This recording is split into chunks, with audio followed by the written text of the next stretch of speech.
চেরেরকনি সালনরগৈ আগরতলানি নব অঙ্গীকার হদাতে হুকুম মথানি সাকথ্রামবাই থৈরিমা তের সংজাকা অ তেরনো চেঙ্গরিখা মন্ত্রীকরা ডাক্তার মানিক সাহা পান্দাও ব আমচাইনি কিহাসক সিকলা সিকলিরকনো বরম ইয়াফারকা মন্ত্রীকরা সাকা সিকলা সিকলিরকনো বরম ইয়াফারমানি বিসিংতে কুবুন সং খাসরাঙ্গানা ভারত হানো সাইমানা হিনকে বিবেকানন্দনো সাইমানানি কগবিতিরেখা মন্ত্রীকরা আবনি সেকাং ব স্বামী বিবেকানন্দনি মাংফলিও খুমবগি খুলুমুং ইয়াফারকা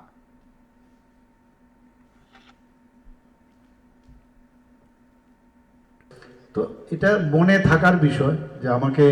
এইভাবে সম্মান দিয়েছে। আমার এই আজকে যুবকদের জন্য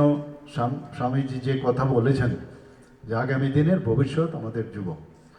তো এই জায়গার মধ্যে যুবক যুবতীদের যাদেরকে আজকে সম্মান করা হয়েছে তারা রাষ্ট্রের জন্য রাজ্যের জন্য যে কাজ করার যে অনুপ্রেরণা সেটা আজকে কিন্তু 5 জনই হোক আর 6 জন 7 জন যাকেই দেওয়া হয়, এতে করে অন্যরাও কিন্তু উদ্বুদ্ধ হবে যে আমি একটা ভালো কাজ করি, আমাকেও কিন্তু সামনের বছর তারা সেইভাবে সম্মান দেবে। এখানে ভারতের যে তথ্য, ভারতবর্ষকে যদি জানতে হয়, স্বামী বিবেকানন্দকে যদি আমরা জানি, সারা ভারতবর্ষকে আমরা জেনে নেব।